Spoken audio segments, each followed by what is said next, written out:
নমস্কার, কেমন আছো সবাই? আমি কথাগুলি চলে এলাম আমাদের ফ্লোরিডা ট্রিপের চতুর্থ পর্ব নিয়ে। আমরা এখান থেকে আজকে চেক আউট করে বেরিয়ে যাব টুকটাক ব্রেকফাস্ট করে। আর অর্ক আজকে অফিসে লগ ইন করেছে। 7 দিনের লম্বা ট্রিপ, তাইও পুরোটা ছুটি নেয়নি, 2 দিন কাজ করবে এভাবেই। হোটেলের সেই ব্রেকফাস্ট রুমটা থেকে ব্রেকফাস্টগুলো আজকে ঘরেই আনিয়ে নিয়েছি। আর মিউকে টিভি চালিয়ে দিতে হয়েছে বাধ্য হয়ে, কারণ ওর ঘুম কিছুতেই ভাঙছিল না, তো ওকে ওভাবেই রেডি করিয়ে দিয়েছি। তো ব্রেকফাস্ট সেরে নিয়ে আমাদের এই সুন্দর হোটেলটাকে বিদায় জানিয়ে আমরা আজকের গন্তব্যের পথে বেরোবো। প্রথমে যাব এভারগ্লেডস ন্যাশনাল পার্ক। হ্যালো, তো আজকে আমরা এখান থেকে চেক আউট করে যাব হচ্ছে এভারগ্লেডস পার্কে।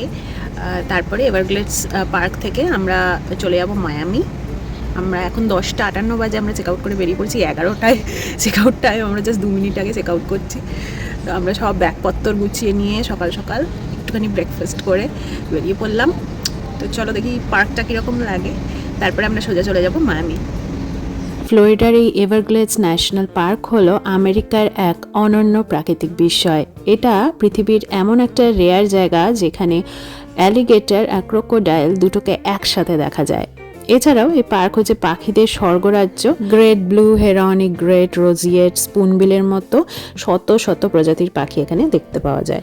আমেরিকার সব ন্যাশনাল পার্কের মতো এটারও এন্ট্রি ফি রয়েছে। এটার ফি হচ্ছে একটা গাড়ির জন্য $35। তবে আমরা আমেরিকা দ্য বিউটিফুল বলে $80 দিয়ে একটা অ্যানুয়াল পাস কালেক্ট করেছিলাম। এটা দিয়ে পুরো 1 বছর আমেরিকার যে কোনো ন্যাশনাল পার্কে যতবার খুশি যাওয়া যায়। এই ফলকটা হলো ইউনেস্কো প্রদত্ত ওয়ার্ল্ড হেরিটেজ সাইট হিসেবে এই পার্কটাকে ঘোষণা করার একটা স্মারক। গাড়ি আমরা পার্ক করে দিয়েছি, চলো এবার ভিজিটার সেন্টারে যাওয়া যাক।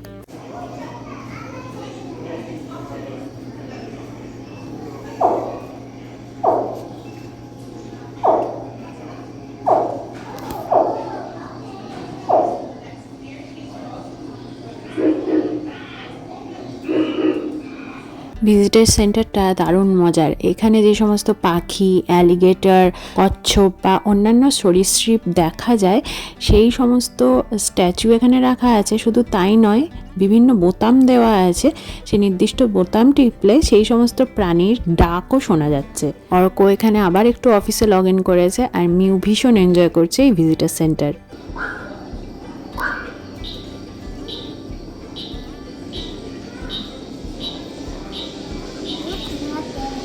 Yes, মামা, স্পুনবিল। এ দেখো, স্পুনবিল পাখি। ও কি ডাকছে!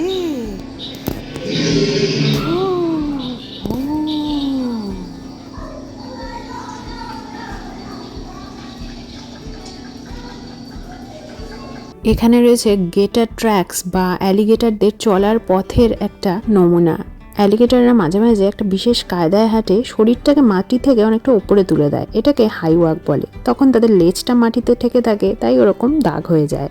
এই পুরো জায়গাটা কিন্তু একটা জলাভূমি। তবে যখন ড্রাইং টাইম হয় তখন চারদিকের জল শুকিয়ে গেলে অ্যালিগেটররা হয়ে ওঠে প্রকৃতির engineer.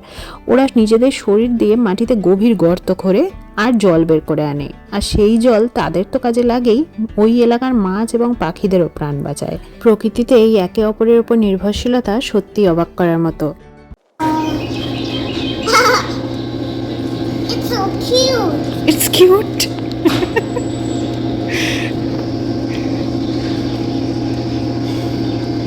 Oh, it's an alligator. Oh, scary alligator. Ah, scary alligator.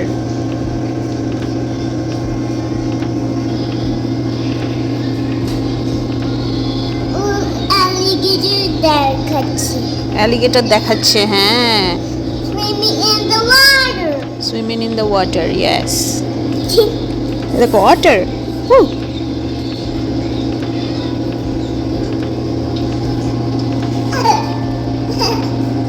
We can play and tie. Jaw, alligator's jaw. Down, মানে মুখ। You walk করবে। হ্যাঁ, alligator's egg.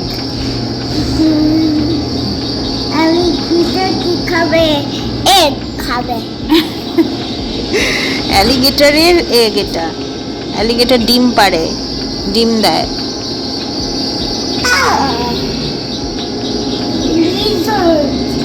লিজার্ড, লিজার্ড নয়, এগুলো অ্যালিগেটরের baby.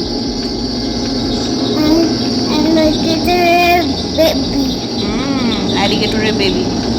Oh, it's so cute. It's so cute, yes. They are so cute. দেখেছো? এটা লিমকিন ডাকছে, ওই যে লিমকিন ডাকছে। এইটা ক্রিকেট ফ্রগস ডাকবে।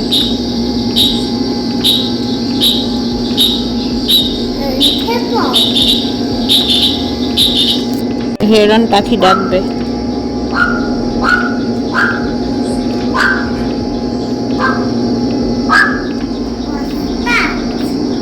That black crowned night heron bird. Pig frogs. Now frogs ডাকবে।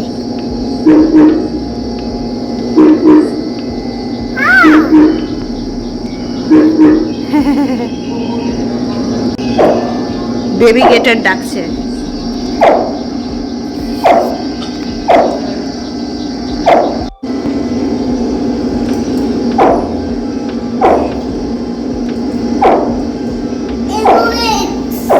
এগস, হ্যাঁ। ভিজিটার সেন্টারটি দারুণ মজার। এইখানে টেলিস্কোপে চোখ রেখে দেখার মতো ফিল দেবে এই ভিডিওগুলো।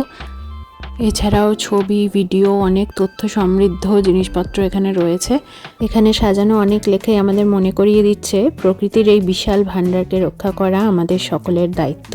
এই গোটা ন্যাশনাল পার্কটির মধ্যে প্রচুর প্রাণীরা বসবাস করছে এবং তাদের স্বাভাবিক বাসস্থানেই তাদের এখানে সংরক্ষণ করা হয়েছে। এখানে রয়েছে একটা অ্যালিগেটর আর একটা ক্রোকোডাইলের কঙ্কাল পাশাপাশি। এরা দুজনে কুমির জাতীয় প্রাণী আর দেখতেও খানিকটা একরকম হলেও এদের মধ্যে বেশ কিছু পার্থক্য আছে। যেরকম অ্যালিগেটরের মুখটা অনেকটা ইংরেজি ইউ অক্ষরের মতো চওড়া আর ভোঁতা হয়, আর ক্রোকোডাইলের মুখটা ভি অক্ষরের মতো হয়, সরু এবং লম্বাটে। আর অ্যালিগেটরের গায়ের রংটা একটু বেশি গাঢ় হয়, কালচে বা ধূসর হয়। আর ক্রোকোডাইল বা কুমির যেটা, সেটা কিন্তু জলপাই সবুজ বা বাদামি রঙের। তো ভিজিটার সেন্টারে এক প্রান্তে এসেই আমরা সেই জলাভূমিটা খুঁজে পেলাম যেখানে অ্যালিগেটর ক্রোকোডাইলে ভর্তি।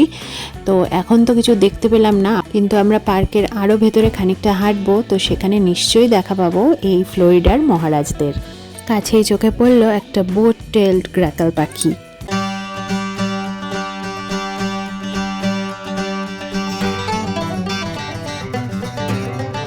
বাইরে থেকে আসা যে কোনো উদ্ভিদ বা প্রাণী এখানকার ক্ষতি করছে তাদের বলছে ফ্লোরিডা ইনভেডার্স। তার মধ্যে এই বার্মিস পাইথনের কঙ্কালটা রাখা রয়েছে। এটা বর্তমানে ফ্লোরিডার সবচেয়ে বড় শত্রু। এই সাপগুলো হরিণ থেকে শুরু করে গোটা অ্যালিগেটরকেও গিলে ফেলতে পারে।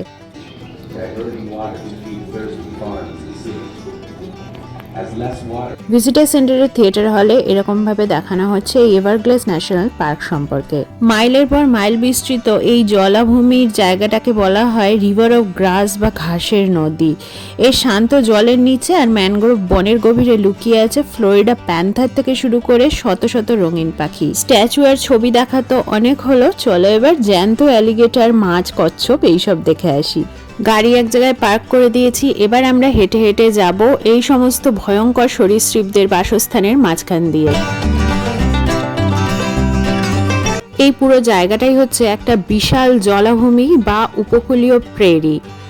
আর এই জলাভূমির মধ্যেই বাস করছে শত শত অ্যালিগেটর, ক্রোকোডাইল, আরও অনেক সরীসৃপ।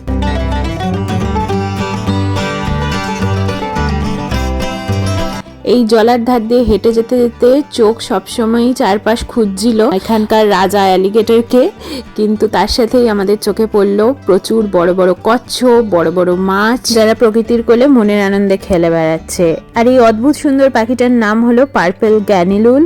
পালকগুলোতে দারুণ নীল আর বেগুনি রঙের মিশেল।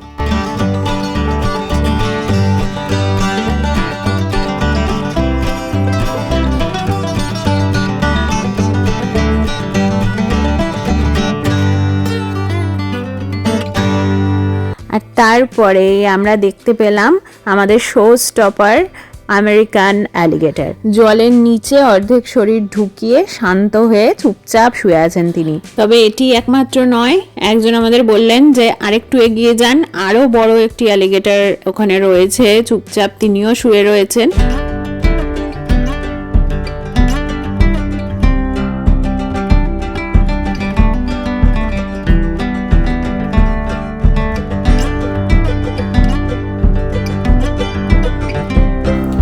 এভারগ্লেডসের বাস্তু সংস্থানের সবচেয়ে গুরুত্বপূর্ণ অংশ হচ্ছে এই অ্যালিগেটররা। এদের বলা হয় ইকোসিস্টেম ইঞ্জিনিয়ার। আগেই বলছিলাম শুকনো ঋতুতে এরা জলাভূমিতে গভীর গর্ত খুঁড়ে জল জমিয়ে রাখে, যা অন্য প্রাণীদেরও বেঁচে থাকতে সাহায্য করে। দূর থেকে এরা দেখতে অলস মনে হলেও এরা কিন্তু ভীষণ ক্ষিপ্র আর শক্তিশালী। এরা কিন্তু ভীষণ তাড়া করে, তাই নিরাপদ দূরত্ব রাখাই ভালো।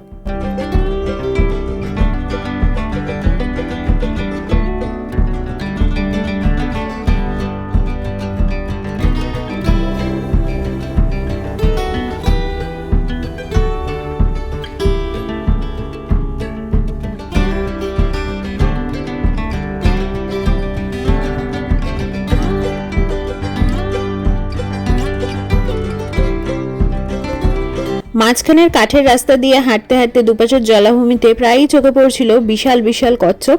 এই এভারগ্লেডসে কচ্ছপ আর অ্যালিগেটরকে প্রায়ই পাশাপাশি রোদ পোহাতে দেখা যায়। অ্যালিগেটররা সাধারণত এদের বিরক্ত করে না।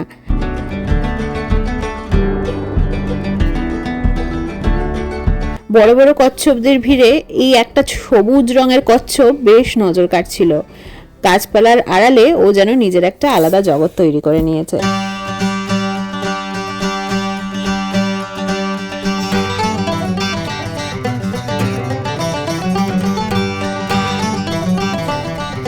এভারগ্লেডসের সিংহভাগ এলাকা জুড়ে রয়েছে স গ্রাস।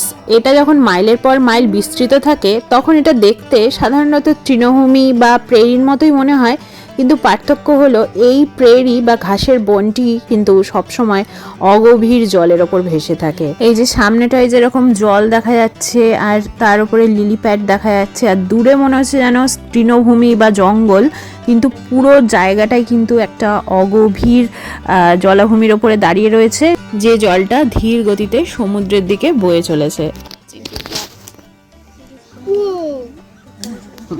লেজটা বেশ বড়।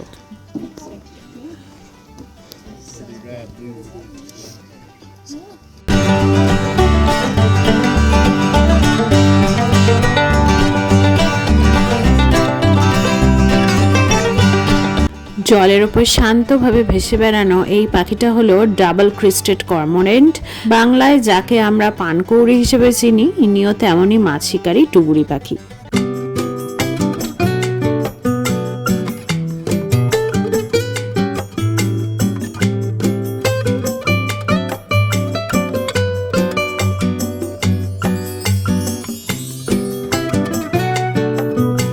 আগেই বলছিলাম এই এভারগ্লেডস ন্যাশনাল পার্ক পাখিদের স্বর্গরাজ্য। এখানে অনেকে বার্ড ওয়াচিং করতেও আসেন, তোমরা নিশ্চয়ই দেখে থাকবে। তবে আমি কিন্তু দেশে কখনো খুব কাছ থেকে কাঠঠোকরা পাখি দেখিনি। আমার প্রথম কাঠঠোকরা পাখি দেখা আমেরিকাতে এসেই ডেলাওয়্যারেও দেখেছি, আর এখানেও চোখে পড়লো দুটো সুন্দর কাঠঠোকরা পাখি ঠুকঠুক করে তাদের নিজের কাজ চালিয়ে যাচ্ছে।